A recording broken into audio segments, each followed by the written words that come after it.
It's time for Taking Care of Business on Midlands 103. With thanks to the local enterprise offices of Leash, Offaly and Westmeath. Find us on localenterprise.ie and Let's Talk Business. Hello and welcome to this week's episode of Taking Care of Business. I'm Ronan Berry, and coming up over the next hour, your brand is judged in seconds, and getting it wrong can cost far more than businesses realise. Sean Murray and Ronan Walsh of Snap will be here to discuss branding, marketing, customer perception, sustainability, and why print still matters in an increasingly digital and AI-driven world. Also, construction, as you'll be well aware, is changing rapidly too. And of course, skills must keep pace with that. Dr Alan Hore from CETA will explain how Skillnet MMC Accelerate is helping firms adopt modern methods of construction, with Kirby's Mikey Ryan joining that conversation too, because their Portlaoise facility is set to showcase what off-site manufacturing looks like in practice. So we're going to be very future focused. We're going to be looking at all things digital and looking at how traditional businesses are adopting to the digital world, and businesses that are really having to adapt quickly is the manufacturing sector, because cybersecurity is probably a term and a word that you are sick of hearing, but it's a big issue when it comes to businesses. If you want to join this evening's conversation, just to let you know, you can do so by text or WhatsApp on 083 3010 103. You get me here in the studio, or you can give me a shout on business@midlands103.com. But as I was saying, manufacturing is no longer just about machinery, production lines and logistics. It's increasingly about cybersecurity too. As factories become more connected through automation, cloud systems and smart technologies, cyber criminals are targeting manufacturers at an alarming rate, with ransomware, phishing and AI-driven attacks now posing major operational and financial risks. A recent industry workshop in Tullamore brought together manufacturers and cybersecurity experts to examine why the factory floor is becoming a new frontline in digital risk. Joining me now to discuss this topic are Caitríona Mordan, manager of the ATIM cluster, that's Advanced Technologies in Manufacturing, headed out of Tucson at Lone, and Simon Walsh, head of Solutions Engineering for Trend AI UK and Ireland. Very good evening, Caitríona. I'm going to begin with you, I suppose. Take us to this workshop that happened in Tullamore last week, how it came about and what the central theme of it was. Yeah, so I suppose, as you know, ATIM, so the Advanced Technologies and Manufacturing Cluster, we're an industry cluster for advanced manufacturing. And as you rightly pointed out, you know, advanced manufacturing is now moving at pace in terms of adopting digital technologies, automation, but that comes with it also risk. So as part of our strategy, we have working groups, and a core part of that is where we bring companies together so they meet up on a regular basis and they have these opportunity in a trusted space to share some of these issues, troubleshoot, and importantly that we bring in key experts so that they can understand the knowledge at the earliest possible phase of their journey. And then we have momentum where they're able to work with these organisations and with experts to support them throughout it as well. And that's in the ultimate goal of trying to keep our companies competitive now and into the future. Can you paint a very quick picture of the manufacturing context around the Midlands? I mean, huge employer and huge development and growth opportunities potentially. Absolutely. You know, so there's 18% of people employed in manufacturing in the Midlands, and that compares to 12% on a national level. So with it is obviously a vibrancy. Most of those companies are exporting, you know, to global markets. Obviously there's challenges, as we all know, with the geopolitical context as well as supply chain. But more, as we try to move forward, digital, as I mentioned, automation is more and more important. But it comes with it risks. So we're trying to keep our members informed around what those risks are, but most importantly, how to adopt safely and securely. And that was really the context that we had the session on the 28th of April in Tullamore. So we'd over 50 of our member companies, 50 people representing our member companies there. Companies of all sizes now. It's not just your large multinational companies. The threats, as we'll go into shortly, are for companies big and small, and they are increasing at a rapid pace. So we are aware of that, and one of our goals is try to inspire and to create dialogue around some of these terminologies that companies might ordinarily hear, and they know that they need to do something, but it's about trying to make that a bit more human for them.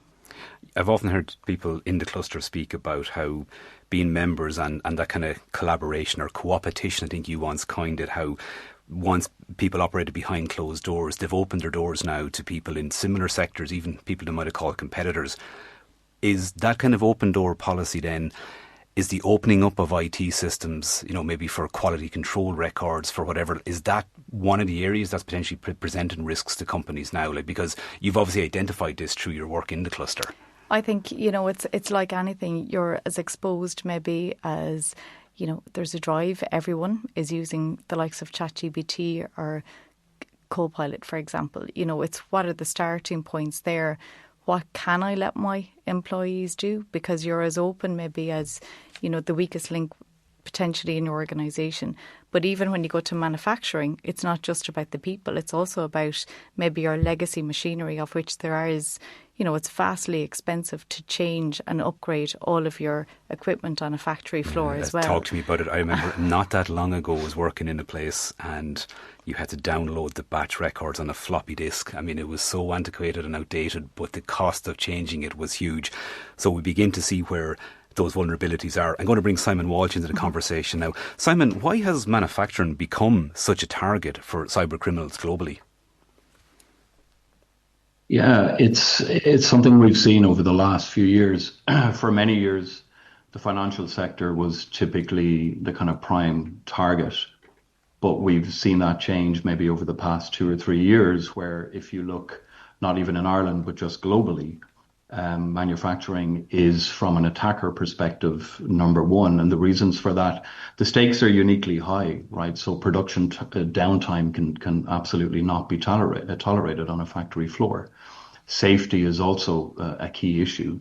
And something which you mentioned briefly earlier on, supply chain, right? And one of the messages we had when we did the event a couple of weeks ago was very simple, but very true, which is that everyone in that room sits in a supply chain.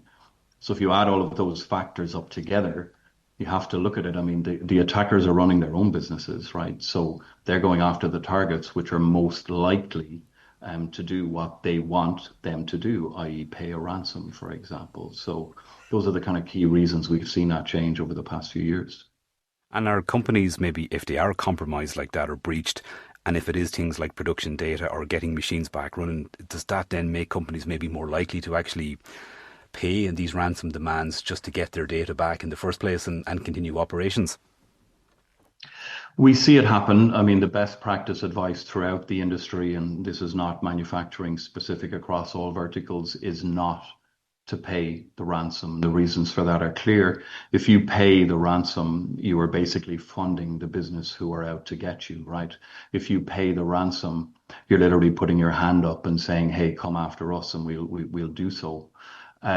The reality, however, is different, right? And it's interesting. There's a story doing the rounds at the moment. It was even on the 6 o'clock news last Friday around a piece of software called Canvas, which is used by educational institutions all over the world, including in Ireland. And the attackers hit that piece of software. And that allowed them, through the supply chain, to get access to the data of students, for example, for approximately 9,000 educational institutions globally. And I actually just read it earlier today that Canvas, the producer of the software, which was successfully exploited, they've released a press release to say that they have come to a financial agreement with the attacker, which obviously means they have paid some money. And the flip side of that agreement is that the attacker agrees not to release that data. But there's also a trust element there, right? You're dealing with criminals, right? So you say, okay, we'll enter into this agreement. We pay the ransom.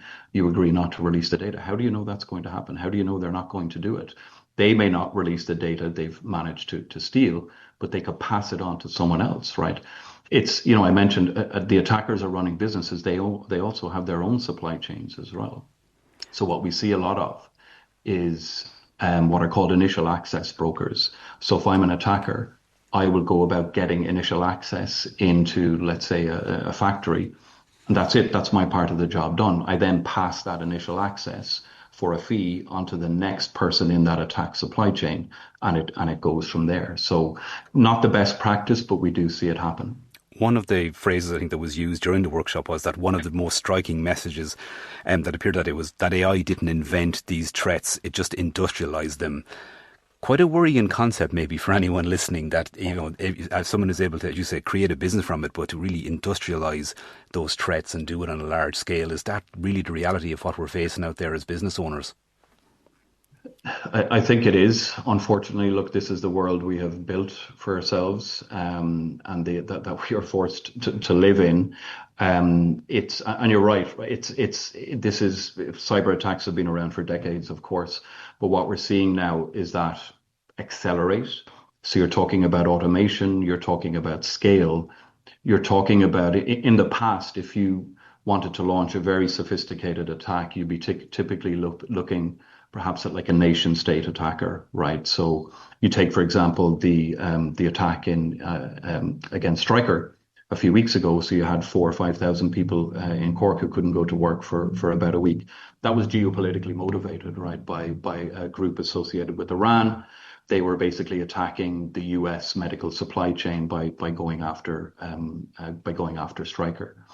So yeah, that we do see that happen from time to time. Yes. Caitríona, from the workshop last week, what sort of action items or what were the key takeaways that, because again, that idea of a problem shared is a problem halved, clearly the members are experiencing similar issues or have similar concerns. What were key takeaways from a member's perspective, do you think? Well, I think one of the elements that stuck at me as well, and we mentioned it to Simon prior to this, was he had a great phrase that AI is like an axe. It can be used to chop wood or it can be used to chop fingers, you know. So it's how are we really fastening, you know, and really implementing processes, I suppose, within our organisations. Another key takeaway was that, you know, while the pace of AI is certainly mind-blowing for many companies, really taking a step back from it and making sure that you're looking at some of the models, like the FAIR model, which I'm sure Simon will refer to as well, which are really out there. They're European-wide. It's taking a step back, ensuring that you have a strong process and a policy in place around these things. And then looking at your asset management as well from an OT side of things as well, and ensuring that you have everything documented. One of the aspects that kind of struck me from the workshop as well, you know, one company, they had done so much work. It wasn't any company in the room, it was an example. But they had a legacy computer which was, you know, dated back, I think, to the 80s or whatever. You know, that's your weak link in terms of, you know, so how are you ensuring that a computer like that is not available? I heard a story during the week as well that one company was compromised through their vending machine.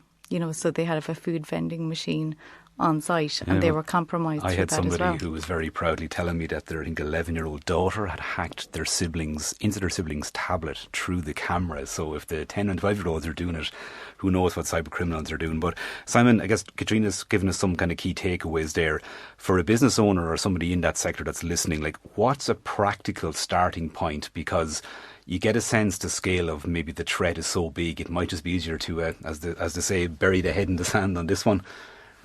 Yeah, absolutely. And look, it's you have to start somewhere. You're right, and that's one of the kind of key takeaways we wanted to ensure we delivered during the session a few weeks back. So the advice. So Caitríona's mentioned the FAIR model, which, like, it's all about risk, right? If you want to start somewhere, you need to start somewhere, and what you need to start with is an understanding of your risk. So the FAIR model, which Caitríona mentioned, that's open source, it's free to use.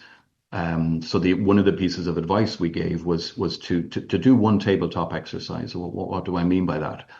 You know, you need people from the IT side, you need people from the OT side. Get someone from finance, get someone from operations, go into a room, sit down together, you know, take an hour, take one attack scenario. Ransomware is the one people would typically and rightly focus on, and just talk through that. If this happens, how prepared are we? You know, how do we recover? What support do we need? You know, do we know who those people are? So start with that.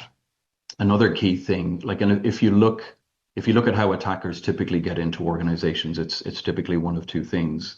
So it's via vulnerabilities, perhaps in legacy operating systems, as Caitríona has mentioned. The other one, of course, is the human risk factor, right? So look at those two things, right? You can run phishing simulations. When it comes to vulnerabilities, when it comes to legacy systems, you're working in a factory, you've got OT systems, you've got IT systems.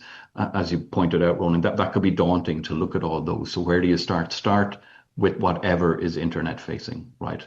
Because that's what an attacker will see. So take a look at that. Do one vulnerability prioritization pass. It doesn't need to be your whole environment. Yes, ultimately you want to get there, but start there. Start with what's internet facing. Because if I'm an attacker, and there are so many free tools out there you can use, to simply run a scan against a domain, and it will come back and say, right, here are your entry points. And the third thing then is, we've mentioned AI a couple of times. Yes, it is accelerating. Yes, it is bringing that the kind of entry point down from the nation kind of state attackers I mentioned to literally the 11-year-old kid you just mentioned, right? But where do you start with AI? You start with visibility, right? You need to get visibility into the AI tooling which is being used within your organization. If you can get that visibility, then you move on to governance, and that's as simple as creating a policy. Yes, you can access this. No, you can't access this.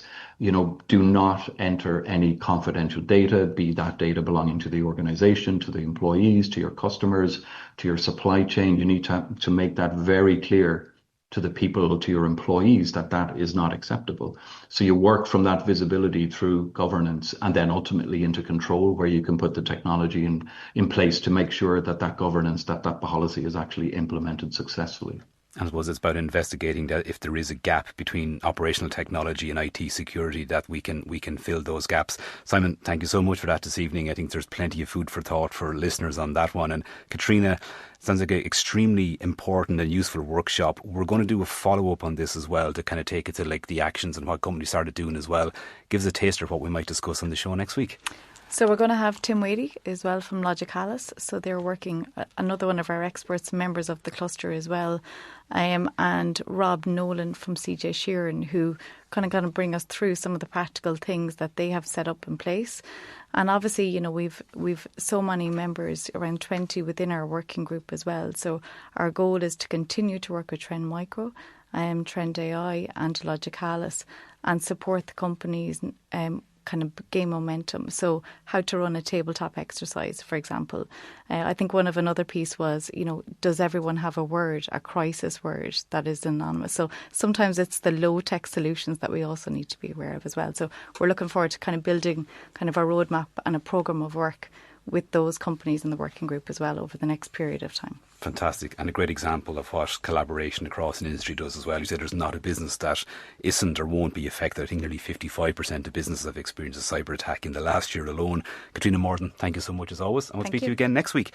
Time for me now to take a very quick break. After that, your brand is decided in about 3 seconds, and most of our businesses get it wrong. Slide into our messages. Taking care of business with thanks to the local enterprise offices of Laois, Offaly and Westmeath. Find us on localenterprise.ie and let's talk business. Well, I said it before the break that your brand is decided in about 3 seconds, and most of our businesses continue to get it wrong.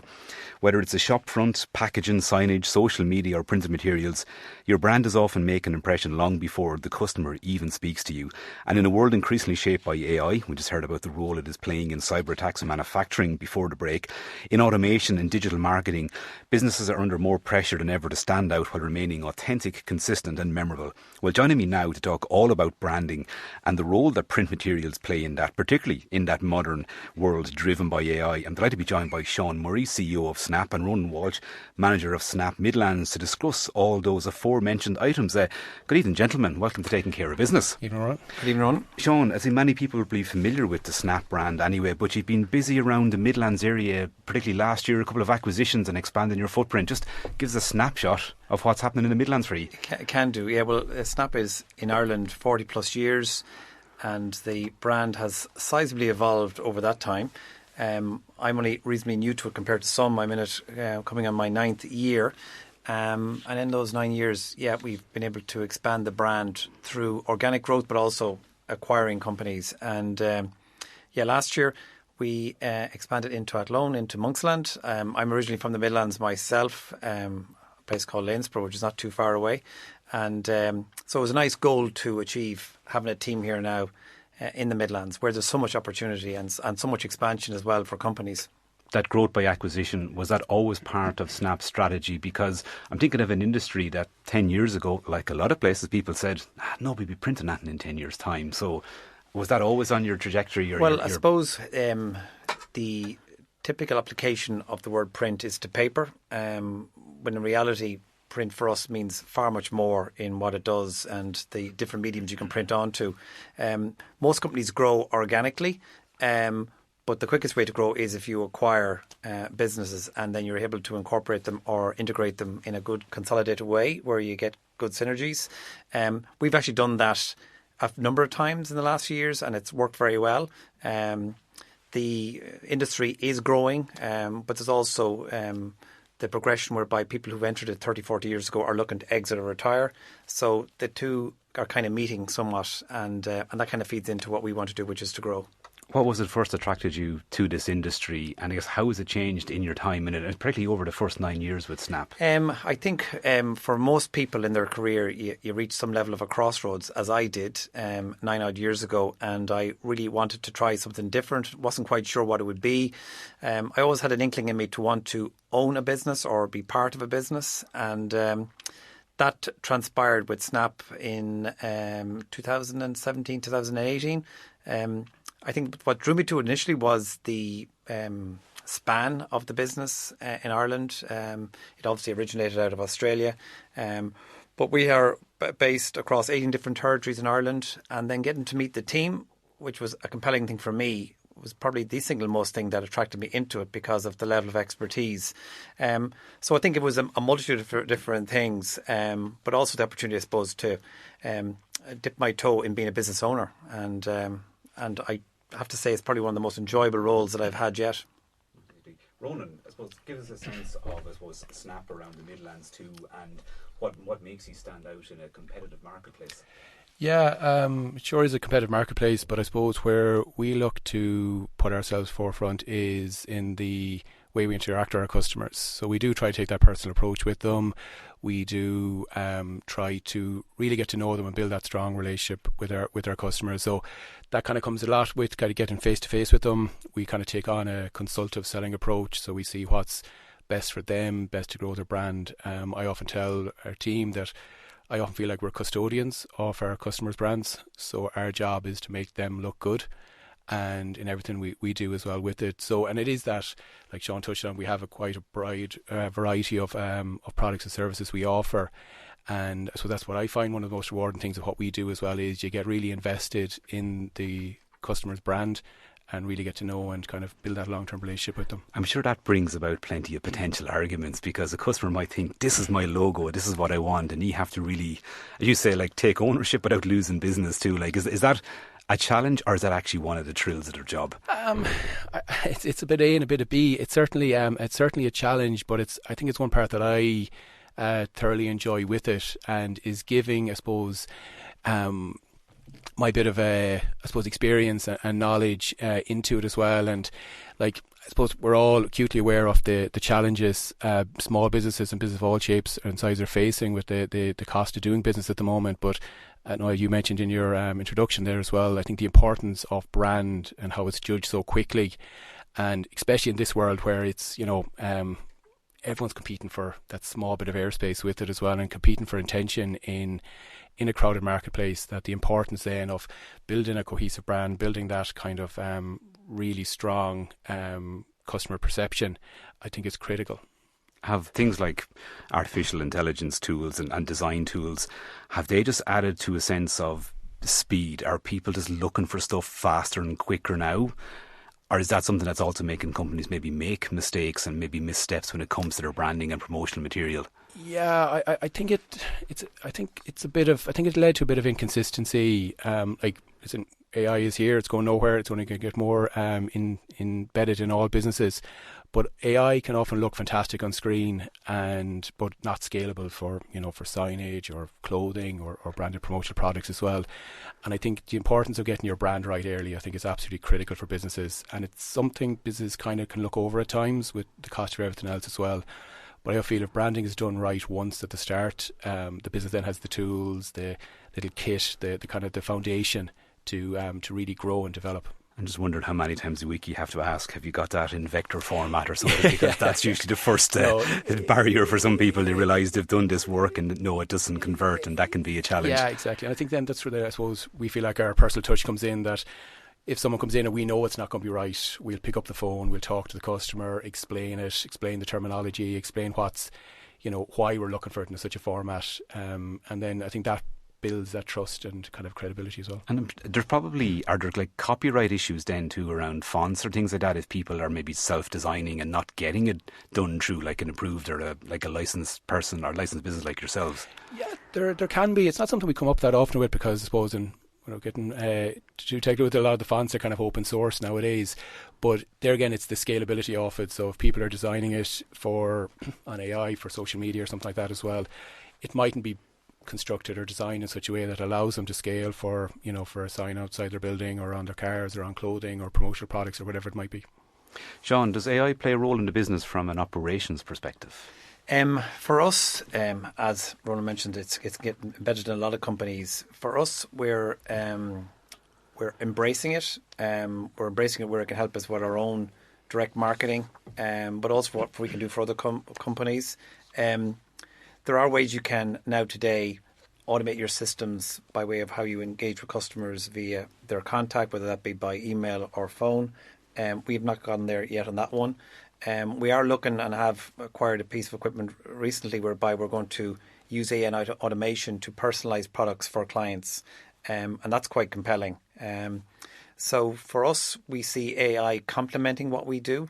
We're never going to get away from, I don't think, the personal touch, nor do we want to. I think one of the key benefits of our business is that we like to engage with customers directly, understand them, and then be able to provide a solution to them. So that you do need a level of person-to-person interaction. So we will look at AI from the perspective of where it can improve efficiency in our business, make things smarter, quicker, but not distract from it. Absolutely, I think a very true statement and refreshing to hear that as well. I'm going to take a short break. The lads are going to stay with me in studio because after that we're going to talk about the branding mistakes that SMEs regularly make and also look at sustainability within the print industry. Taking care of business with thanks to the local enterprise offices of Laois, Offaly and Westmeath. Find us on localenterprise.ie and let's talk business. I'm joined in the studio by Sean Murray, the CEO of Snap Print, and Ronan Walsh, the manager of Snap Midlands. And before the break we were just having a kind of an overview, getting an overview of the industry at present and really around branding and how important it is for companies to get that right. The guy spoke about the personal touch that their business takes as well, and Ronan even described it as like they're like custodians of a brand. And I think if you've ever gone through that design process, you'll know exactly what they mean. But let's get some practical advice now. Ronan, what are the biggest mistakes that SMEs make and probably continue to make when it comes to their branding?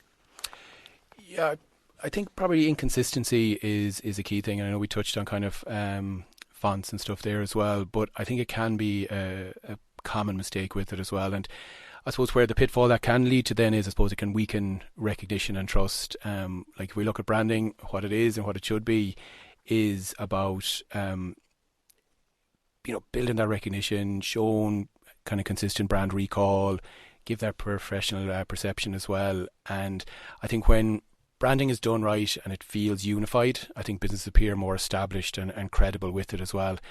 And, I think it's a key step in all businesses, like I've touched on earlier as well. And like when we meet with businesses in Snap, we look at it to tailor a package that suits them, suits their budget, suits what they're trying to, even the medium they're trying to go out on, if it's just social media or if it's a shop front, a retail environment as well. And because I suppose customers interact on so many different platforms and ways of brands, from so many touch points from social media to printed collateral in a shop, having that kind of repeated kind of consistency is I think critical, and I think it's something where people may overlook the importance of a solid brand kit at the start. And just on that, if I may,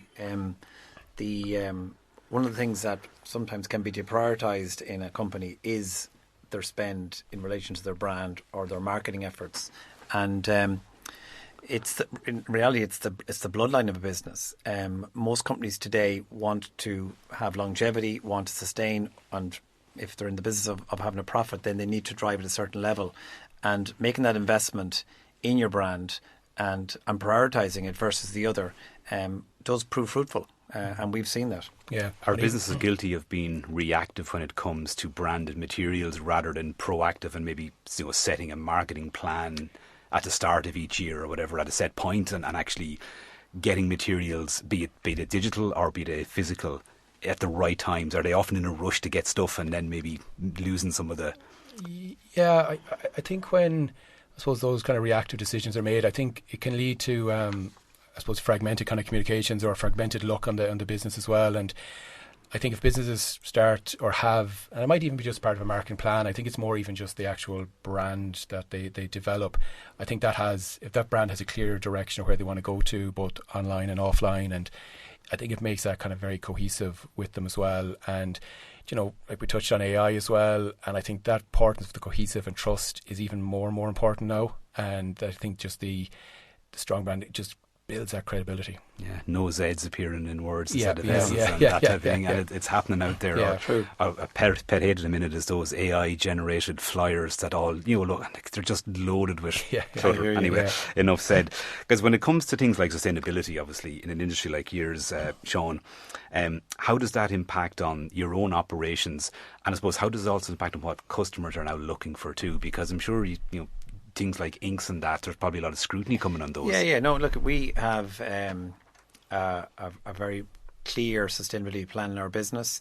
We actually started to fully embrace it back probably 6-7 years ago, where we did a full audit of our business and not just the materials we source, but on how we supply to our own customers.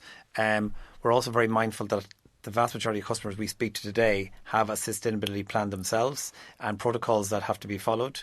In our own business, we actually looked at ways to reduce our footfall energy-wise. We've, in most sites, incorporated solar panels. We've also integrated vehicles that are electric, and that's something that we strongly believe in. When it comes to actually products and services, if it doesn't have some form of a criteria and scoring quite high in sustainability, then we tend to not do it, or else we look for alternatives. Mm-hmm. And I think it has gone from being kind of a buzzword or a like to have to kind of nearly a must for businesses of all shapes and sizes as well. And like Sean touched on, like we do actively look and engage with suppliers that take it seriously, how they can reduce their carbon footprint. As we touched on, we say even like all the papers we source, how we recycle on site, and it's how, I suppose, the doing of it as well. Even we've started looking at the packaging, how can we reuse that? How can we, upcycle and, do it as well on kind of on a meaningful basis as well. And like we see it with customers as well, and it is a priority for a lot of our customers. And I suppose we're seeing a lot more trends in the industry kind of leaning towards more kind of fabric or, certain types of recycled paper. We were chatting about it earlier, actually, we've branded notebooks now that are made of stone that you can write on. And there's even cotton paper and all this as well. So it's becoming more than just kind of a buzzword or a like to have. It's a must in business. Yeah, absolutely. I just think in there recently, even at home, things like an Easter egg and the packaging, like it's completely been revolutionised in a couple of years, and it works and does exactly the same job. The fact that chocolate's getting smaller is a whole other matter. True. In terms of ink and that, like supply chain issues, have like global events over the last 5 or 10 years, do they affect your business, or can you hedge against that in some capacity?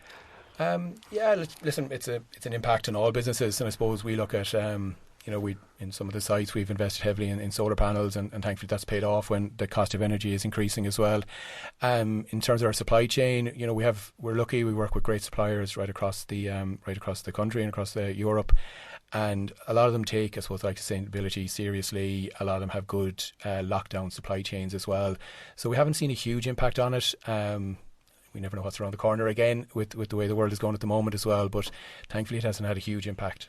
Super. And speaking of around the corner, Sean, what's on the agenda for the next couple of years? Have you more acquisitions in mind, or what's in the master plan? Well, there is it is in the plan to acquire more companies.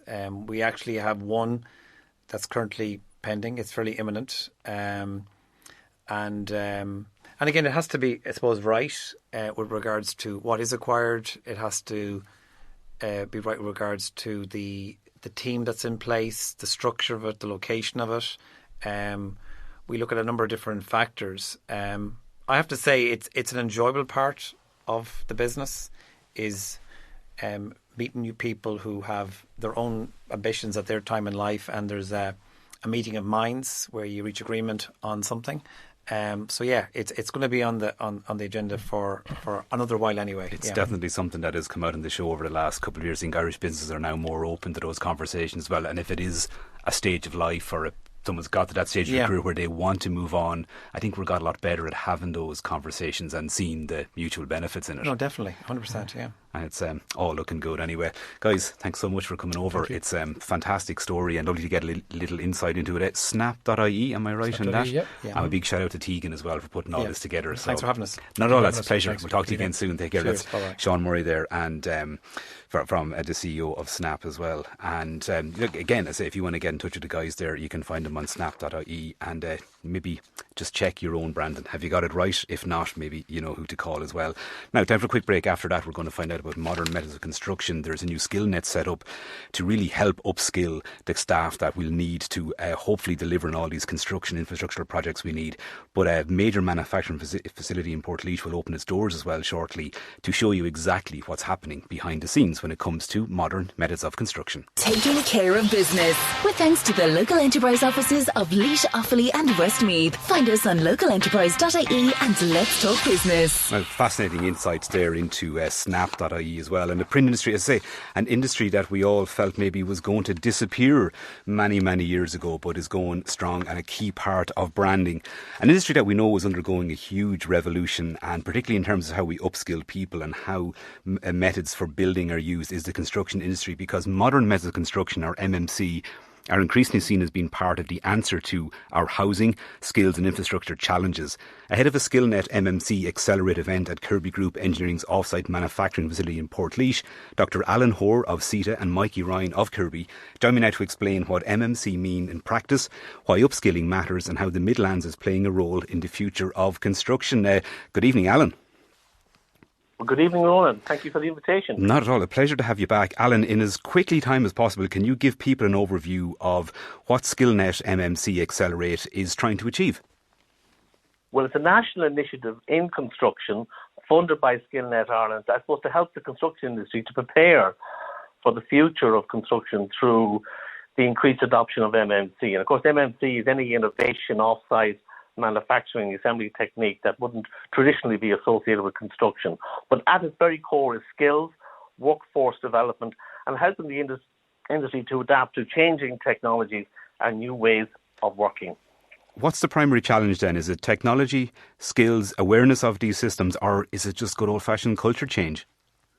Well, it's all of that, Ronan, but it really is important because Ireland needs to deliver housing, infrastructure, and we have very, challenging sustainability challenges, but we need the skilled workforce capable to deliver that, So what we're doing is we're bringing together the industry, the educators, the training organisations, the government stakeholders to help businesses and workers to understand those changes and to prepare for them, whether it's digital, lean manufacturing, sustainability skills. So really it's about rethinking how we build. Mikey is head of operations at the Kirby Group. Mikey, how can MMC support housing, infrastructure, productivity and sustainability? I mean, big asks, I guess. Yeah, big asks, Ronan. Look, it's delighted to be back on again, and a good question, I suppose, when it comes to the housing side of things and the infrastructure. Look at MMC and off-site manufacturing, I suppose, the one thing it does is it gives certainty. Cost certainty and schedule certainty, builds faster, and standardised systems. These one-off houses and one-off structures that you're looking at. What MMC and OSM does, it looks at this from a detailed view and seeing how can we do repeat structures. On the infrastructure side of things, the pre-assembly system, this reduces, I guess, for us in Kirby, is definitely on-site disruption. As I said, shorter schedule, and it improves quality. Believe it or not, we 51 people working in our facility in Portlaoise. The quality there is second to none because they're in a comfortable environment with heat, lighting, everything there. There's no one welding or pulling cables out in the the cold and the winter months. It's all done indoors. So the quality, the safety, reducing the hours on site from an infrastructure side of things is massive. Productivity, if you go to, we call it Portlaoise, where you have Midlands Steel, you have a number of facilities, ESB training facilities, Kirby's OSM facilities. Automation is at a different level up there. Robotic welding inside our own facilities, doing robotic welding on piping, lean processes, less downtime. You go to sites now, some of the big DC sites that we're working on could be 15 to 20 acres.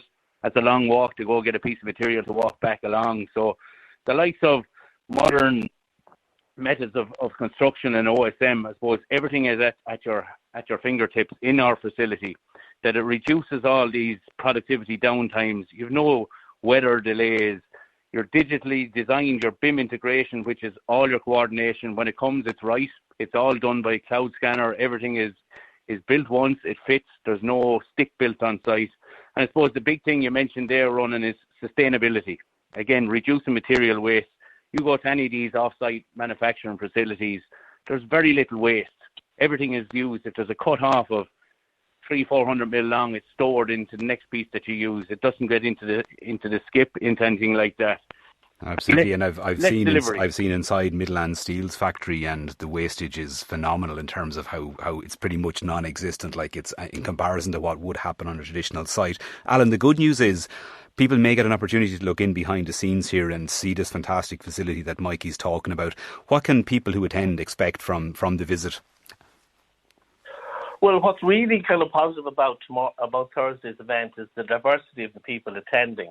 We've got MMC companies, main contractors, we've got banks, educational training boards, clients, consultants, we've got local authorities, the NSAI, higher education authorities, Skillnet Ireland. So we've got the whole sort of cross-sector ecosystem attending. And I suppose what's most important is to have that conversation on MMC and to see firsthand and experience a company that's actually doing it in real life, you know.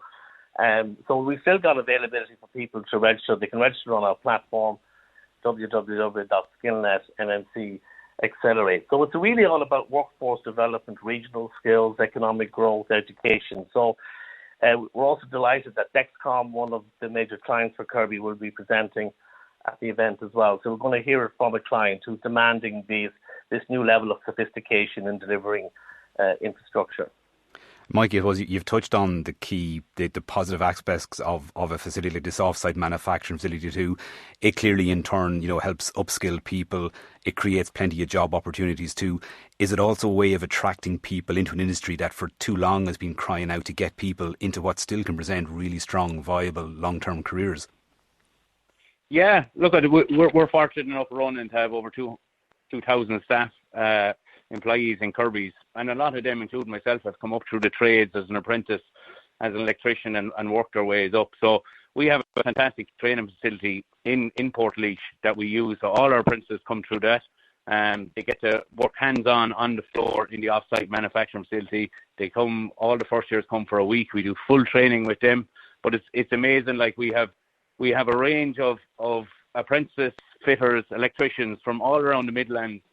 And again, as I said previously, 51 of those are currently working in our Portlaoise. We've expanded twice and we're looking to expand again. And it's just great news for the Midlands. And it's all down to how we can come up with new methods of construction that's going to, I suppose, help our clients and end users. As Alan said, Adrian Fury, the head guy in Dexcom, he's the main man.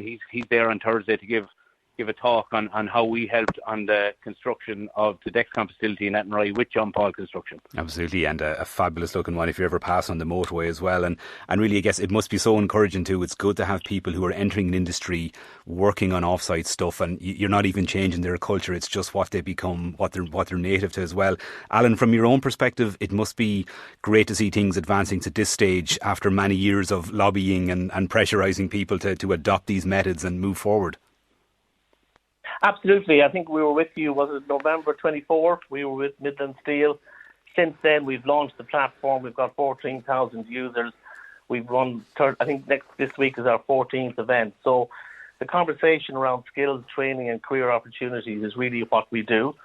And we're sending, I suppose, we're seeing sort of new career pathways across construction.